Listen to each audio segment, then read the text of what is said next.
Okay. Hi, Mike. We are ready. And just before you start, I would like to welcome everyone. Good morning, everyone, and welcome to THECA 2025. So today we have a very interesting talk presentation by Mike Carano.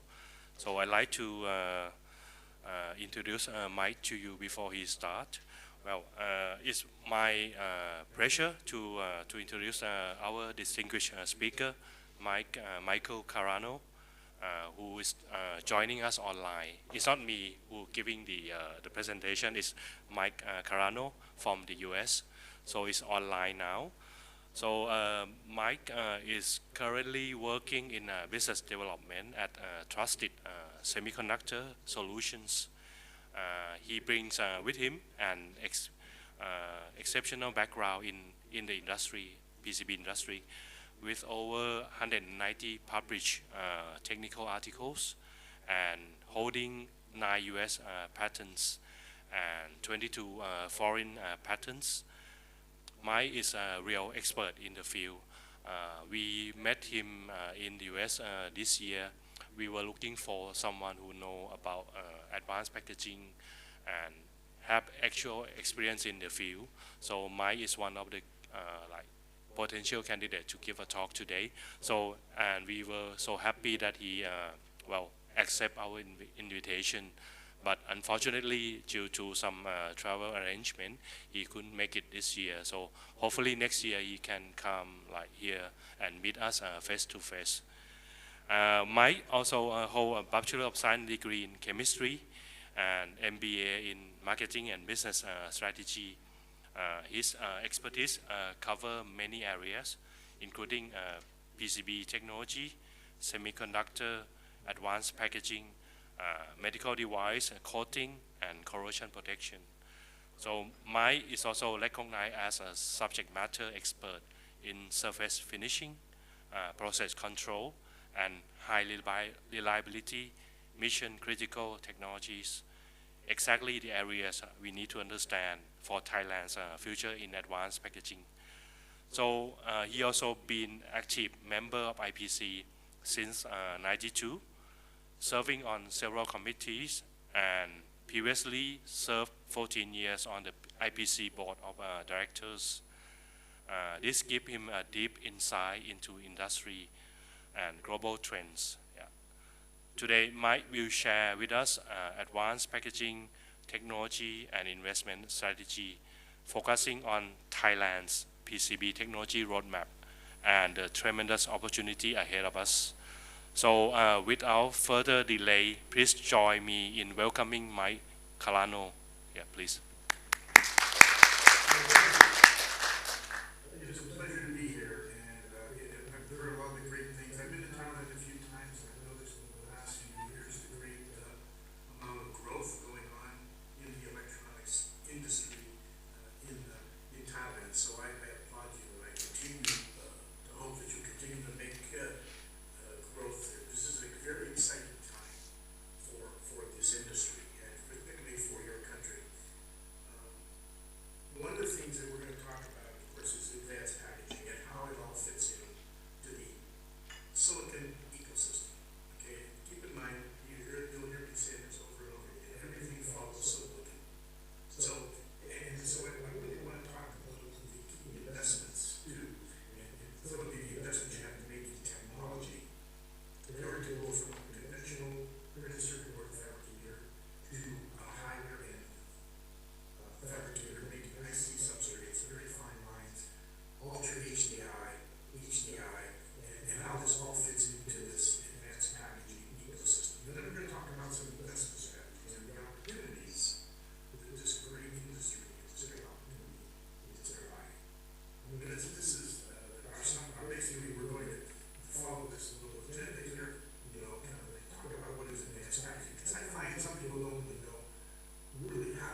when we talked about when we first talked about it, you told me to call it A. So A, when we talked about this, we said, put a little executive summary here.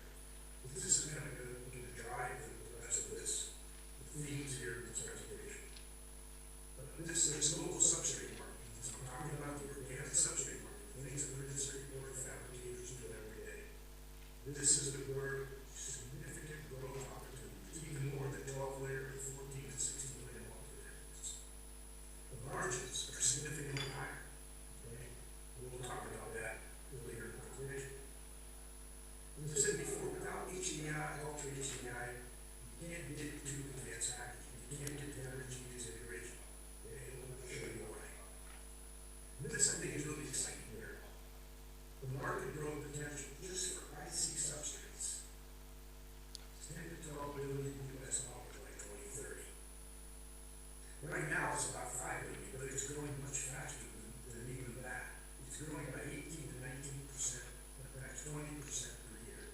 And that means you can double this amount in very quickly. And you see that by 2035, 2036, it's going to be a $21 billion industry.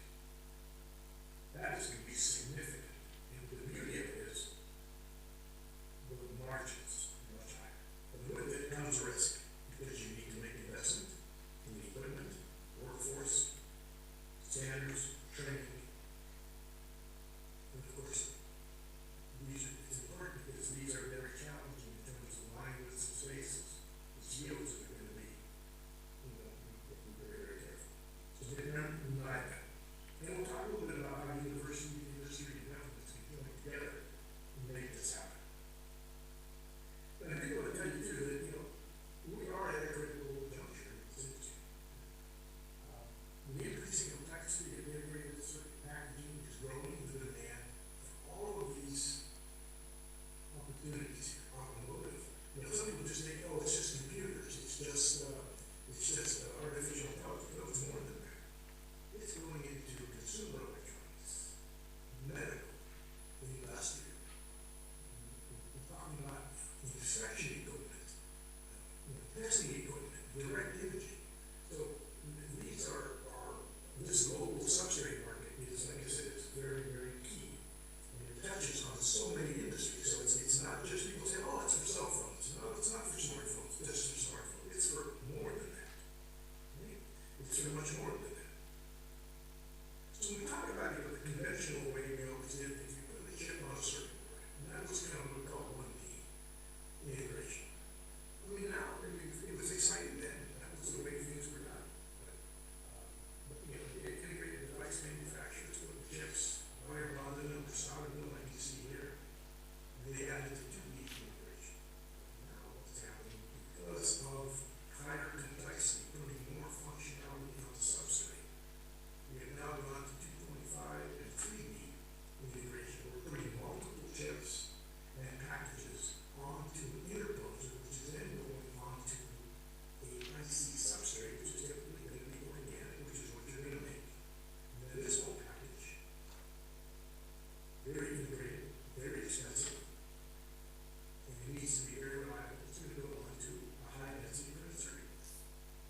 explain that this is the great area, the area that I like, where I'm seeing the greatest opportunities for circuit board fabricators is right here. Ultra HDI, the finalizing spaces of the PCB and the IC substrate. And then the opportunity, and I do have some clients that I work with in this industry that have actually done doing this. They do the PCB, they work with the semiconductor companies, they build the substrates, they build the HDI boards, they take the chips and they assemble them in-house. So that they not only build the circuit board and the substrate, but then they assemble all this together. So they work very closely with the semiconductor company. And this is probably one of the areas that I think are very interesting to me is, you know, the brilliance of the integrated circuit. The components, the transistors, the resistors, the capacitors, the wiring, are all built can be all built on different pieces of material, like chiplets. The old way was they were all built on one piece of silicon, but now you're building them here. And this is also more cost effective. And it's easier to reduce the power. You know, power consumption is becoming a real issue. Heat generation. You're building all of these things on one piece.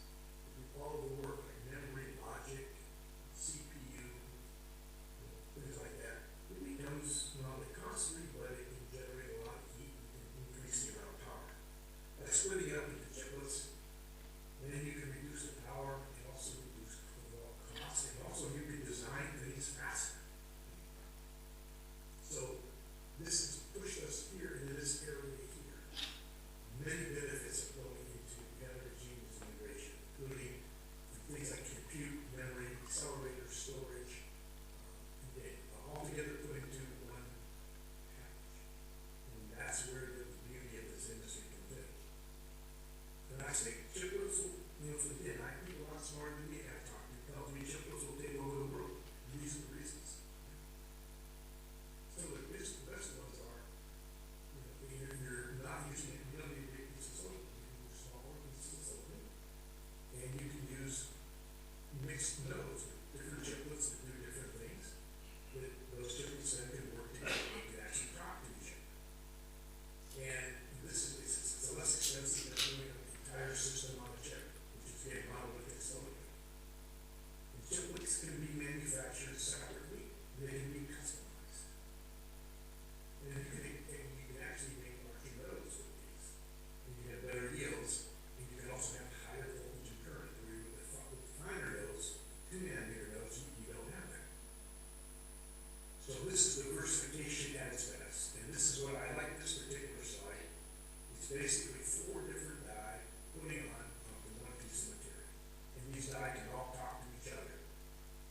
Or you can die from different sources. You don't have to go and get your die from one company. You can get different suppliers. You work in different companies, those die do different things.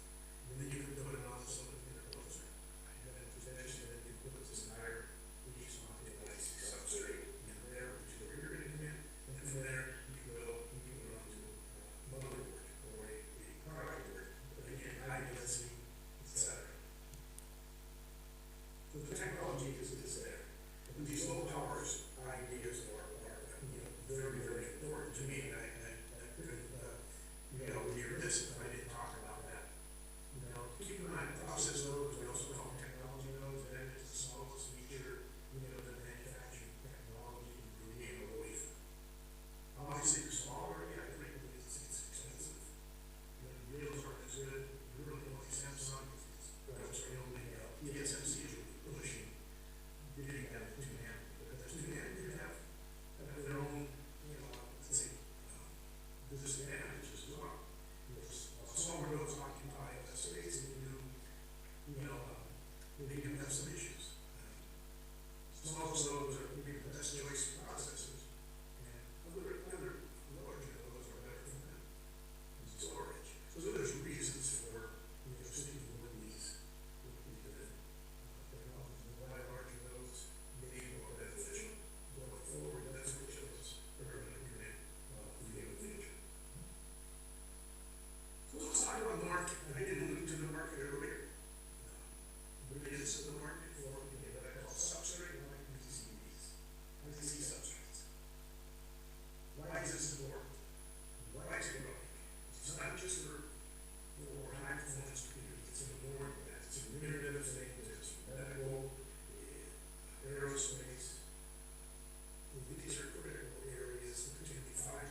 One of the things you should invest in is a good electrical engineer who understands design and the importance of things like single lots, understands the use of materials. I'll talk about that as well very shortly.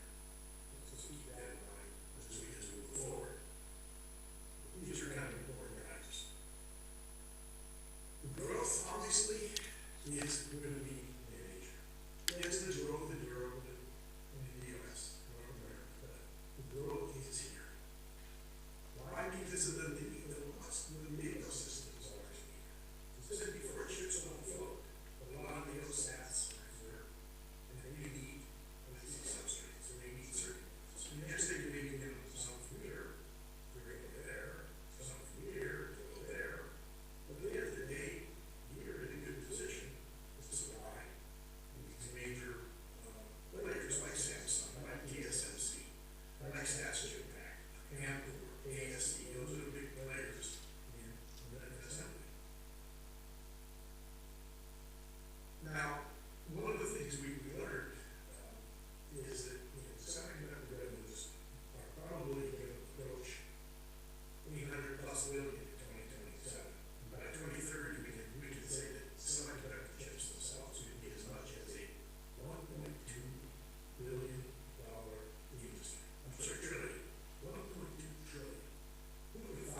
this.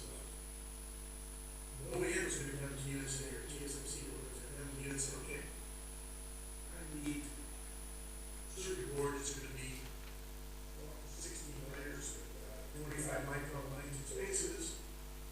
Micro V is 3 or 10, 25 to 30 micron in diameter, 30 micron V. Are you able to produce that? And they're going to want to know if you're ready. They want to know if you're in the green. You be green, or are you still here, not capable of getting there? And if you're not there, you're not going to get the order. Now we're going to get ourselves with high-speed substrates, okay? Particularly in the ultra HDI area. These are some of the drivers. Right now, everybody's doing 16 layers, 14 layers. It's usually what that. We need to improve how we can register. We can add these layers, we can stack the right ideas, particularly a 4 or 6 stack on each side of the board. And they have to be stacked and registered near perfectly. And then we have to minimize the undercut. So we're going to adopt things like semi-additive processing. I'll talk a little bit about that. We're going to use different types of copper foils. Potentially we're going to go to fully additive process, which means basically building up your circuitry on a dielectric film, like a Ginomoto build-up film, or onto add copper metal.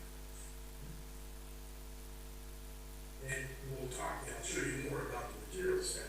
But yes, high-speed substrates are going to require copper foils that have very low profile, almost no roughness to the copper at all. And this presents its own set of challenges. So this is critical to manage your signal integrity in your loss budget. You're going to go to lower decay glass. You're going to potentially even get into things like spread glass and potentially using quartz as a reinforcement. Quartz has different decay properties than conventional glass. Again, your technology readiness level, where are you going to be? I'm just using this as an example from one of my clients. They want to get here, but they're not here yet. They're getting there. Talking about new solutions, new lower loss dielectrics, multiple resin systems you need to develop. And again, this might be the next area that you might want to consider. You have it already. It's the use of non-reinforced interlayers. In other words, basically resin will take glass out altogether for better decay and DF properties. Not easy because the material moves more, it has less restraint, it costs more, but it has better dielectric properties and can fit nicely into this high-speed solution. And just a slide here, again, I put the rest of the appendix. Make sure you have sustainability as part of your strategy. How can you reduce water consumption? What kind of processes can you adopt? Can you reduce power? What about the carbon footprint? Can you produce processes that can reduce the amount of electricity used and thus minimize the carbon emissions? So, how about clean, recycle, and reuse? All very important areas here of chemistry. Let's face it, our industry uses a lot of water. So if we can do that, that would be fantastic. So finally, we'll want to finish up a little bit with these laminates materials. We're talking about getting into thinner core. As you can see, we're going from 200 micron core down to 150, maybe even smaller. And thin is in. So getting used to handling thin materials because you want to have better control of the signal paths and the return paths. And also, the thinner is better for reliability. At the same time, we want to reduce the coefficient of thermal expansion. So materials have to have reduced CT. We try to reduce that CT mismatch between those chips, the interposer and the substrate. And that's a big difference, right? IC substrate, typically organic substrates can be 100 140 ppm per degree centigrade. You've got copper, which is 17 ppm per degree centigrade. And then you've got the copper foil, the other material like the silica and the interposer, which is 10 ppm. So what happens if you mix all those together? You've got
square IC substrates went out, we were being asked to produce 120, 150 millimeter supply substrate, much larger.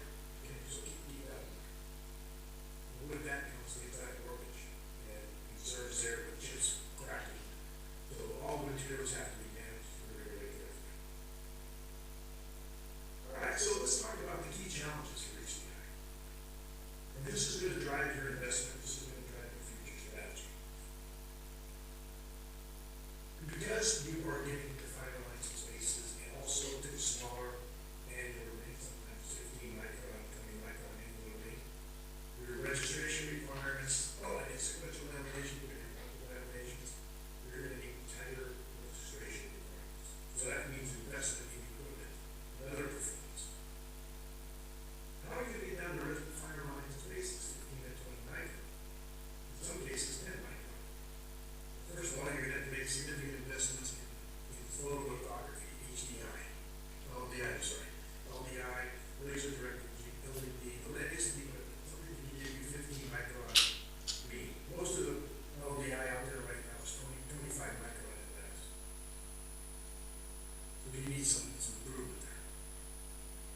You got to figure out how to minimize any kind of impedance issues, any loss of impedance in your individual design. One of those areas is to minimize any circuit trace loss, which means you're going to go to some of the thinner foils and or build up technologies to reduce the amount of underground. And then you're going to have very small diameter vias.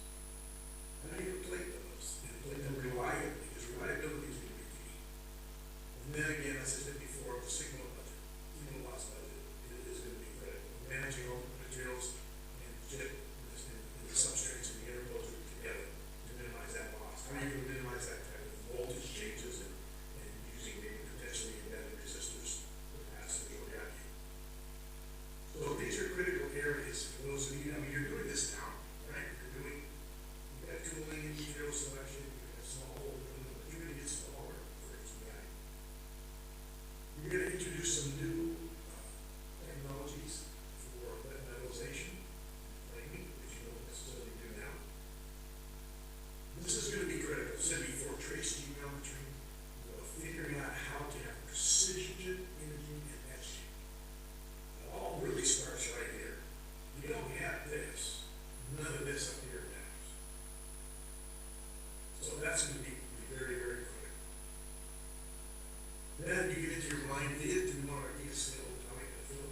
You have fill either copper plating, copper paste, or some type of other polymeric paste. You're going to have to go via new pad, via new pad, plate it over. And you're going to have technology to fill those vias. And then, of course, with your routing density increases, you have signal integrity issues. And then, of course, how do you control this? You're going to make investments in this area right here. With metrology and testing, long-term reliability.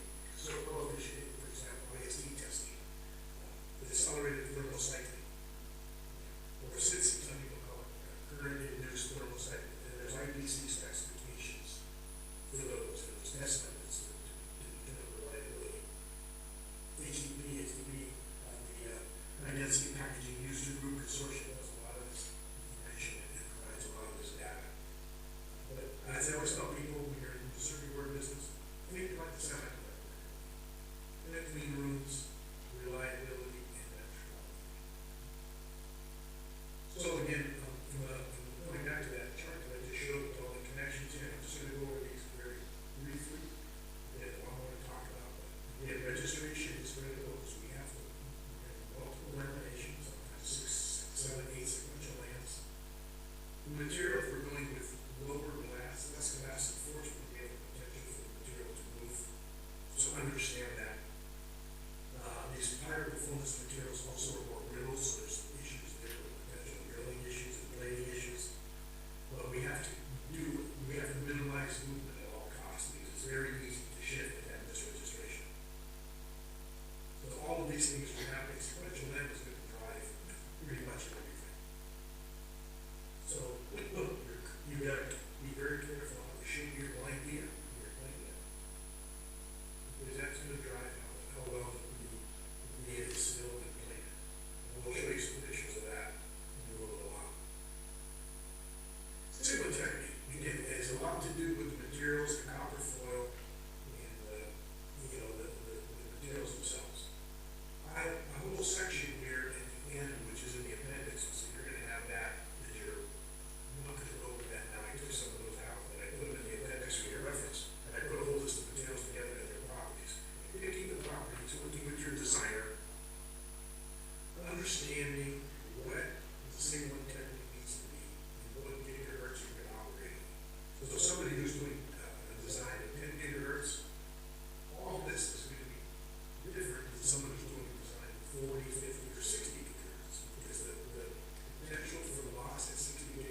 here's a good example too of measuring transmission line loss. Again with three different copper foils.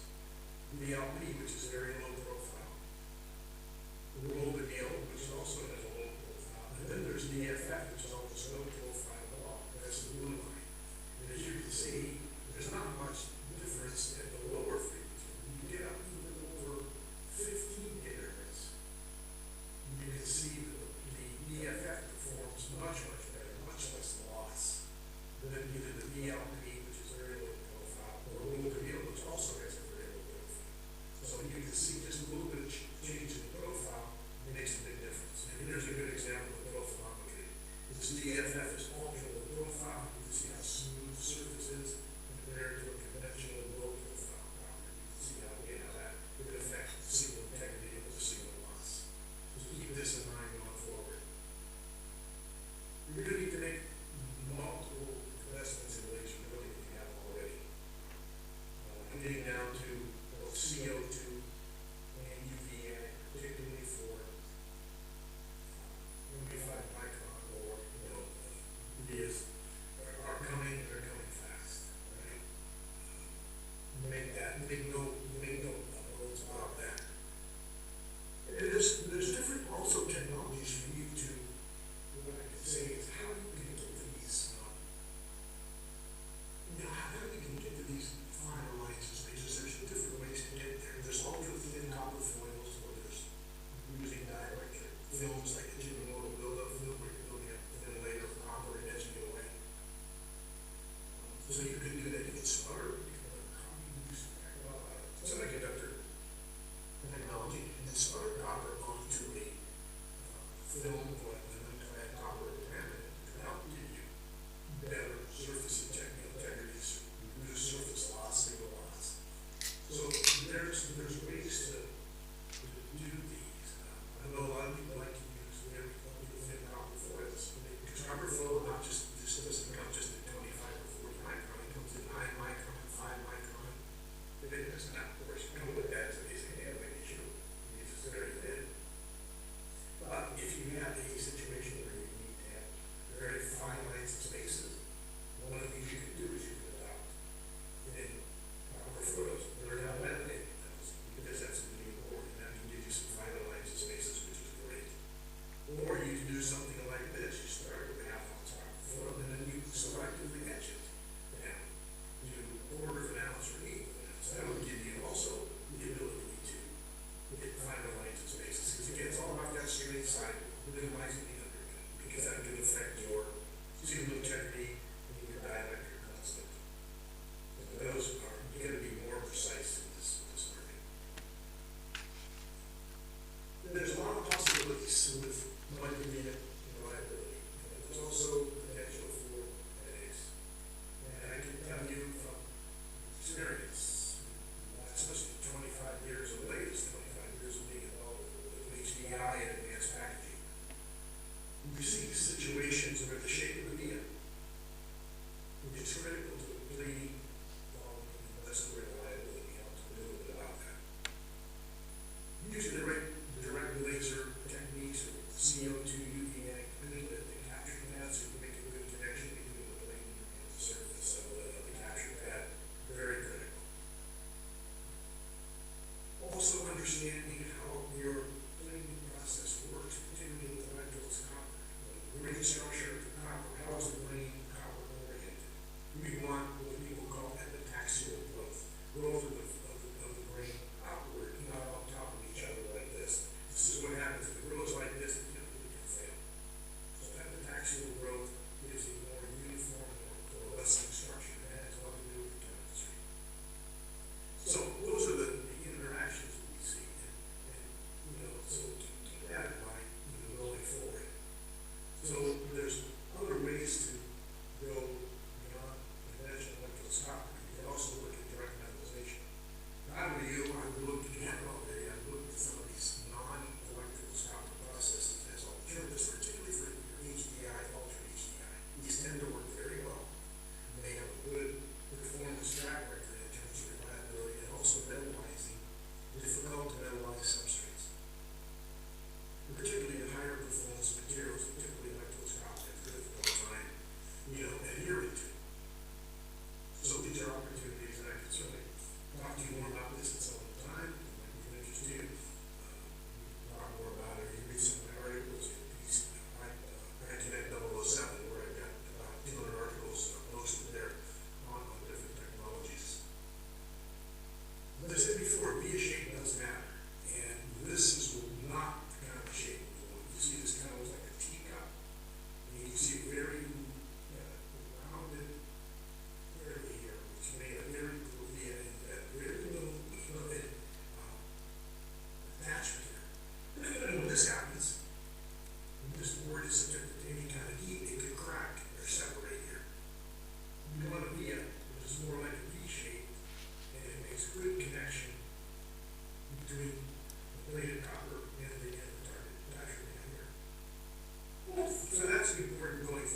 getting your stack micrometers to be real hard.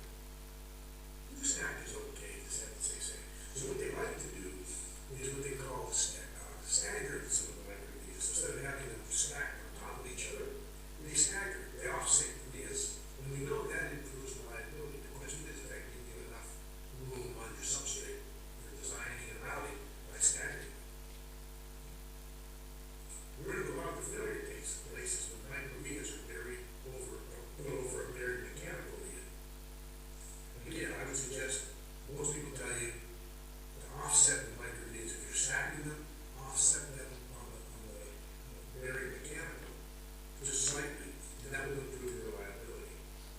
Or you can have a staggered design we call a horseshoe design, where it has staggered designs where the leaves are on two different sides like this, instead of directly stacked on top of each other. And those are ways to improve reliability.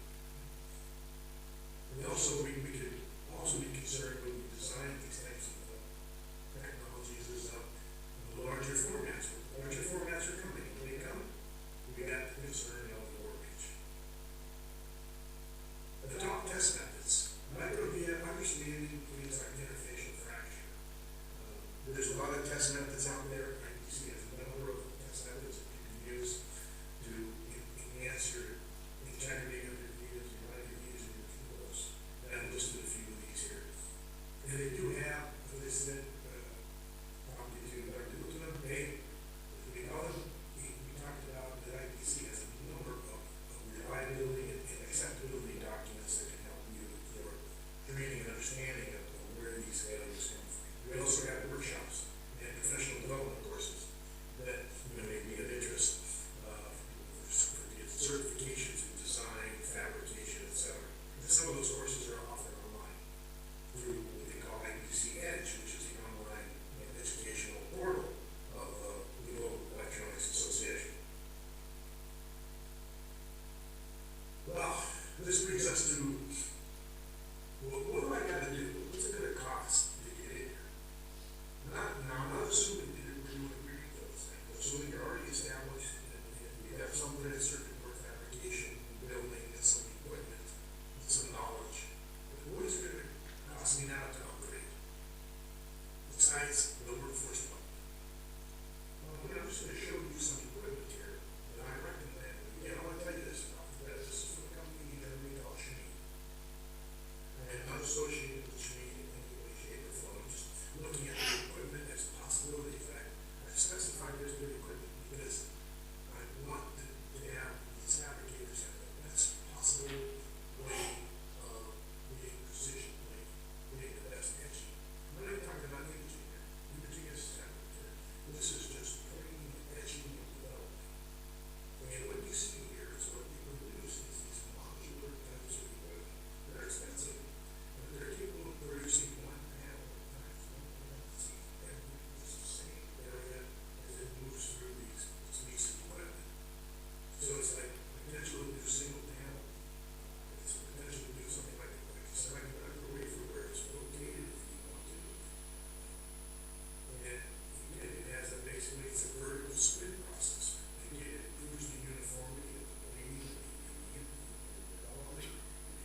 need designers, we need people who can make molds and understand how to make them. They need to be well trained.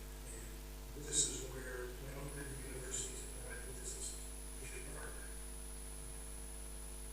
And one of the things that I've been working on here in the U.S. is with other people developing a central institute for advanced packaging PCB. It's like a demonstration site. For example, we have all the latest equipment, and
mix of conventional and HDI, ultra HDI, and there's some substrates.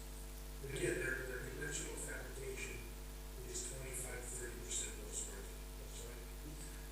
However, they do have a small percentage of advanced packaging revenue.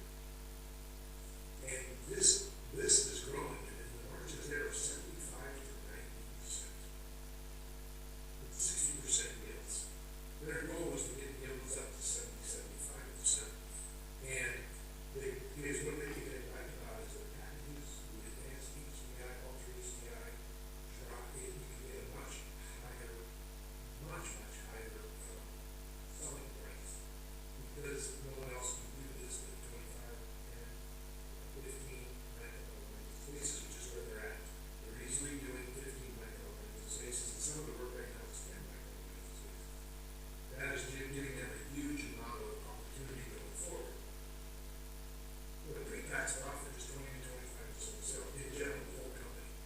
And that's only with 25% of sales in advanced packaging HDI. And that's what they want to do in the next couple of years. They want to increase their packaging revenue to 50% of sales. And what this will do, this will add, from right now, we'll add $8.5 million US dollars in profits in a year, in 1 year. They can get this 50% of their goal. They've been doing this now.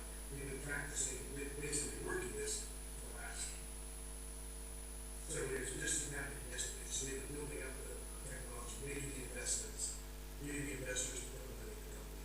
But this return, you can see if they can get 8.5 million, they'll get that return in 3 years.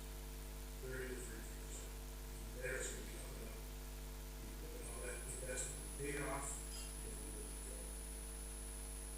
Again, there's many of these programs that are coming up are worth $3 to $5 million per order over an 18-month period. So you get a couple of those orders, you can see how that can be a big deal. Not just kind of prototype, I'm talking about a program that you're supporting. It's going to require a lot of dollars. I'll give you an example. They're high-layer count multi-layer. All layers, average selling price is $900 to $1,200 US dollars. But when they're starting their advanced packaging HDI, with 16 to 18 substrates on the panel, they're getting $8,500 to $1,000.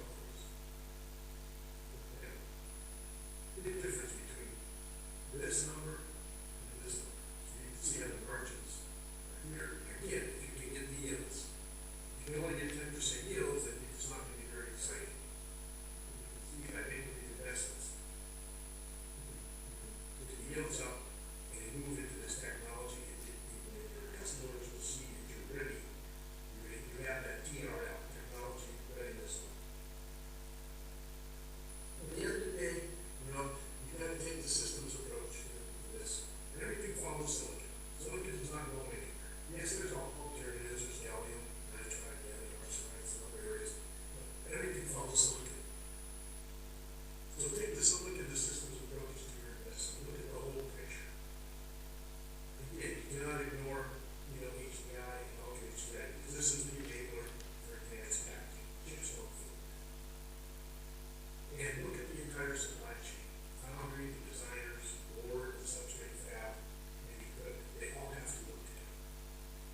And not just one company can do it all. You've got to work together. But to me, the opportunity is to grow this, is going to be this opportunity for circuit board fabricators to make the investments to move into IC substrate, particularly the substrate-like market that we call it, and ultra fine line technology systems. You get there, this is where the money will be made. You will distinguish yourself from the rest of the world. And that's really all I have right here. I'll entertain questions. Like I said, this appendix has additional slides for your reference. Just to give you a quick example. Here's a number of materials that I put together. You can see how the materials are lined up. It's an eye chart. You can use that for your marketing of your different materials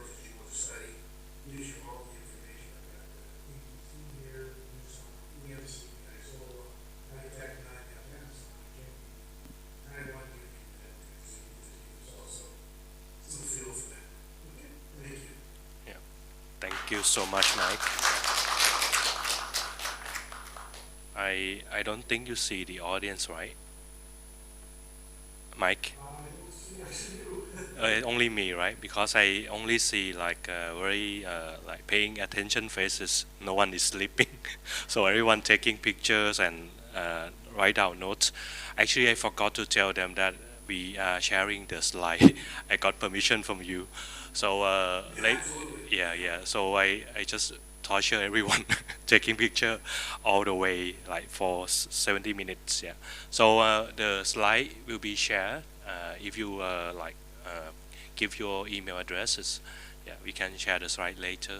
I don't know whether the record is it also can be public or uh, can you confirm that, Mike? We are recording also the session. We recorded the session. I don't know whether we can share the record session to the general public. Oh, sure. Okay. Do that. All right. If you've got a recording, if you got somehow put on a file, Okay. you can probably do that, yes. Yeah. So I got your permission. So anyone interested, you can look at the record later. Yeah. Yeah. Okay. Yeah, Okay. recording is a good idea. Yeah. Don't hate me. Okay. If you've got a cloud, you can put it in the cloud, it's a lot Sure. easier. Yeah. To transfer, I'm sure it'll be like that MP4 file or something. All right. Thank you so much. Well, now we come to the Q&A session. Just want to check if anyone has any question to ask, maybe, or I can start the first question, and then once you warm up, you can ask the second or third questions. Is that okay, Mike? Yeah, please go ahead. Okay. Well, the first question is to do with the Alta Nova roadmap. Yeah. So I think a lot of people might be interested in how to understand the roadmap better. So for Alta Nova to target like 50% of HDI advanced packaging revenue by 27, uh, what kind of steps and timeline did they follow to achieve this like transformation? Yeah, they started, several years ago, they were mapping out their roadmap, and they were looking at, this is what I'm telling everybody here. Understand your capabilities now. Like they said, if you want to be in 25 micron lines to basis, you're gonna tell a customer that. They're gonna say, oh, we'll be estimated or now, but show me you can get high yields at 25 micron lines to basis on 12 layer boards, exactly like it is. If you can't do that, if you don't even have the equipment, you're not gonna do that. They're gonna walk away from you. Whereas R&D did, was a smart thing, they started small, like maybe crawls first, and then starts to walk. And they started to crawl several years ago, making the adjustments, they did their assessment, where are they knew where they wanted to go. They said, okay, we want to be here in like 2025, let's say. And then they want to be here by 2028. What was it gonna take to get there? So they just started to make those key investments, and they said, well, let's build a 25 micron board. And they good? No. Why? Because we don't have the right expertise, we don't have the right workforce development. So they made the next investment, and then they said, okay, let's try this. Then the next step was, okay, now we want to do 20 micron lines. So we have the right equipment. No, we're going to invest in laser direct imaging, gives us 20 micron, 15 micron lines of space. And they did that. So we did the roadmap is very, very important. It's strategically important to understand your roadmap and make sure you articulate that in your potential investment. So that's what they call technology readiness. Are you ready? If you're not ready, then you're not going to impress your customers. So it has to be thought out and it's a plan. It takes time. So have a 3 to 5 year plan. Where are you today? I'll honestly, where are you today? Know where you need to be. And if you say, well, I'm doing 100 micron lines this way, this today, well, you can do 50 tomorrow. If the answer is no, then you gotta find out why. Because that's the market is going that way. We're advanced act. And I'm not saying you should stop making 100 micron lines this way, or you're gonna make, you're just sewing them. But if you wanna be at this next level here, look at that roadmap we just talked about. Okay. And that's what they did. Okay. Start as soon. Does the same thing. Yeah. Those companies that are making that investment, there's another company in Chicago, Illinois,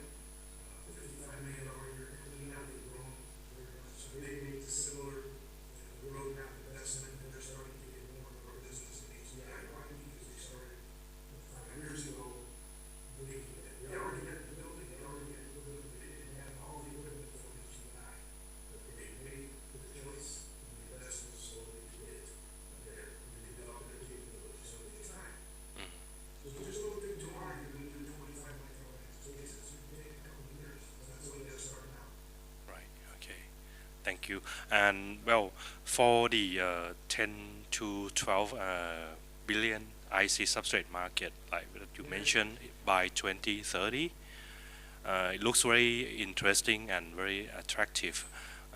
What do you think Thailand, like what portion of the market that Thailand could like realistically capture if we start invest right now? That's right now, I expect, by 2030, it will be a substrate like market of 600 to 700 million. And I think by 2035, I can easily see 1.2 to 1.4 billion, which is significant. The thing right now, your total PCB output in Thailand is about 3.5 billion US. Pretty close there. Right. So I say, let's say Thailand, if we start now with the right strategy, we could be maybe a major player in the world in the near future, right? Absolutely. Okay. Absolutely. Okay, that's great. And that would be significant. Right. This advanced packaging is only going to grow 17 to 20% a year, faster than the general market. So don't make no mistake about it. The general market is going to grow 4% a year, 5% a year, and advanced packaging 21, 22%. Okay. That's a lot. That's why it's moving so fast. That's why it's, because when you think about even at 20%, that means the market is size is going to grow every 3.5 years. Think about that. Every 3.5 years. Well, Okay. Right. Just we have like 10 minutes. You have the chance to ask any questions. Yes. There's one question from the audience. Oh, my.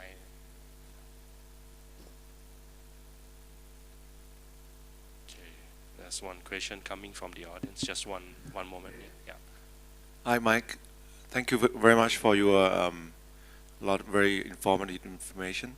As you suggested, we need to start from baby steps, walk before crawl before we can start walk and run. For IC substrate advanced packaging, can you clarify on different types of IC substrate? You have CSPs, you have FCBGA, and we heard a lot of, right now in the past 3 years, a lot of investment into Unimicron, UMC, Samsung Microelectronic, and they seem to have overcapacity. People who were struggling in the past couple of years, with this investment. Of course, they're catching up now because of the AI servers application. So of course, we need to start somewhere, and in terms of technology on adding on, the example that you're giving is adding on capability from the existing PCB, conventional PCB, correct? And then so where do we start in terms of technology entry, and and this IC substrates, you need a lot of credential or credibility from the customer, qualification, etc. So TRL, is very important, and we need to have that roadmap. So can you clarify where we can start, and what level? the first place to assess, as I said before, just a moment ago, you assess your current capabilities. What do you do and how do you do it now? What's the finest design and safety you can do? This is the smallest design or media you can do. If you don't have a laser drill, you're not going to do very small deals. If you don't have a laser HLDI equipment, the laser direct imaging, it can do below 25 micron imaging, the resolution. That's where I would start with everything right now. Just like with the NAND, with the nodes, the semiconductor, everything is photolithography limited. The first place I would start is make significant investment in imaging. That will help you get that'll not just get you into advanced packaging in a way, but also improve your ability in your conventional business. So start with that first, and then make investment if you have a laser BF formation, you've got to have ability to make using CO2 UVA laser to make microvias. Those are the two areas that I would make. The first place should be photolithography. So if you don't have the capability of below 25 micron with your imaging, you Thank you, Mike. That's the first release. Okay. Any other question from the audience? Okay. Well, I have another question on the like TCC and IPC certification programs. So in Thailand now we have something like aligned with your like model between government, private sector, and like academic. So we have something called TCC, Thailand Electronic Circuit Center, which is now in the in like progress. We just got funded by the government through so-called PMUC funding, which is roughly like close to somewhere between 4 to 5 million US dollar for the beginning for the first year. So hopefully we will get subsequent like funding to the total budget of something close to 20 US million dollars for the center. So this center will be used as a training center for like practical training for upskill, reskill, vocational school students, also the university students who are interested in enter the industries.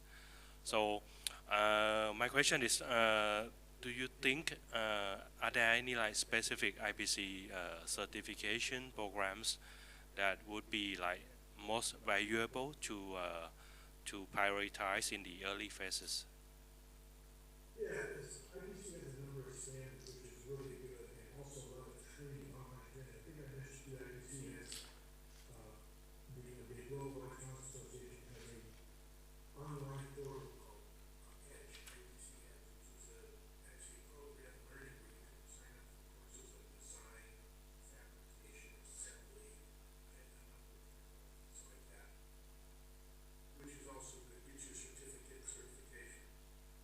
The other area that's very important is they have what they call CIE, Certified Interconnect Designer, so it can teach people how to be designers, not just for conventional circuit board, but for HDI, ultra HDI, and advanced packaging. So those are some programs that I think are working. You get a certification, it's a very intense course, but you can do it online, and you can do it at your own pace. So you can be doing it at night at your home or during the day, depending on when you're up.